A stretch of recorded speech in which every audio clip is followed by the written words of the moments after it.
विपश्यना गांव के शांत मोहल्ले में हरित पहाड़ियों और लुश ग्रीनरी के बीच समाहित एक ज्ञानी सन्यासी थे जिनका नाम आनंद था। आनंद को न केवल अपनी गहरी आध्यात्मिकता के लिए प्रसिद्ध किया गया था, बल्कि उनकी असामान्य क्षमता के लिए भी, जो दूसरों को आंतरिक शांति और स्पष्टता पाने में मदद करने में आती थी। एक सुनहरे सुबह जब गांव के लोग आनंद के छोटे से मठ के चारों ओर इकट्ठा हुए, वहां एक युवती नामक माया उनके पास आई, जिनकी आंखों में चिंता और परेशानी की दिखी। माया को लगता था कि उसके मन की अनवरत चिंगारी, सोचों और चिंताओं की अनंत धारा ने उसे हर दिन घेर लिया था। वह आनंद से सुख और सार्थकता पाने के तरीके को खोजती थी।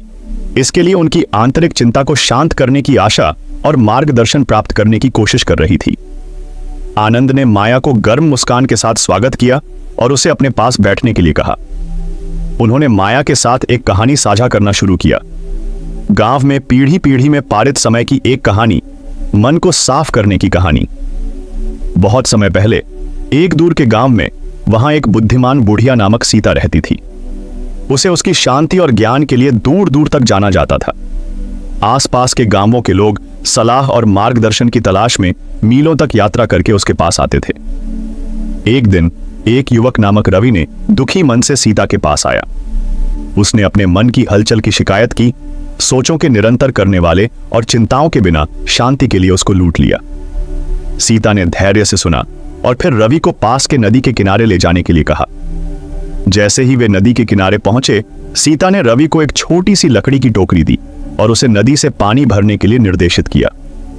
रवि ने अनुसरण किया, टोकरी को बहते हुए नदी में डुबोते हुए। हालांकि चाहे जितनी जल्दी वह उसे भरता, पानी कटदने की वजह से टोकरी खाली रह जाती। रवि निराश हो गया और बोल उठा, इस टोकरी को पानी से भरना असंभव है। सीता ने सिर मिलाया और कह दिया, जैसे इस टोकरी में तुम्हारे मन में भी छेद हैं, चिंताओं, डरों और बेचैनियों के छेद। चाहे जितना कोशिश करो, तुम शांति और स्पष्टता से इसे भर नहीं सकते हो जब तक तुम पहले वे छेद नहीं ठीक करो। रवि ने सीता की बातों में गहरी बुद्धिमत्ता की बात समझी। उसने पूछा कि वह अपने मन के छेद कैसे ठीक कर सकता है। सीता ने हल्की मुस्कान के साथ कहा, माइंडफुलनेस और ध्यान के माध्यम से मेरे प्यारे, बस इसी तरह जैसे एक कुम्हार मिट्टी को सावधानी से एक समाप्त वस्त्र में बदलता है, तुम भी अपने मन को शांत और स्पष्ट स्थान में बदल सकते हो। स्थिरता का अभ्यास करें, अपने विचारों को अटैचमेंट के साथ देखें और उन चिंताओं को छोड़ दें जो आपकी सेवा नहीं करती है। धैर्य और आग्रह के साथ तुम अपने मन के छेदों को ठीक करोगे। जिसने कहानी को गंभीरता से सुना, अपने दिल में आशा की झलक महसूस कर रही थी। आनंद ने जारी रखते हुए कहा, माया, जैसे रवि, तुम भी अपने मन के छेदों को ठीक कर सकती हो। जवाब सावधानी और ध्यान में है।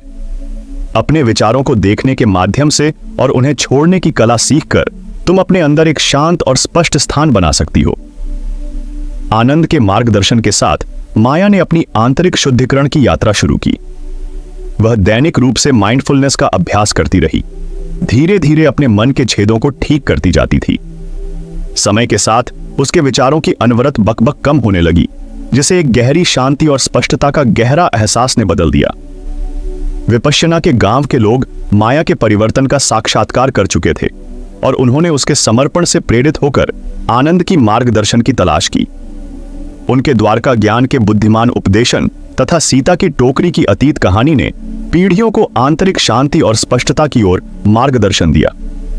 संदेश स्पष्ट था, जैसे आप पानी को बच्चे के लिए साफ करते हैं, वैसे ही आपको अपने मन को शांति के लिए साफ करना होगा।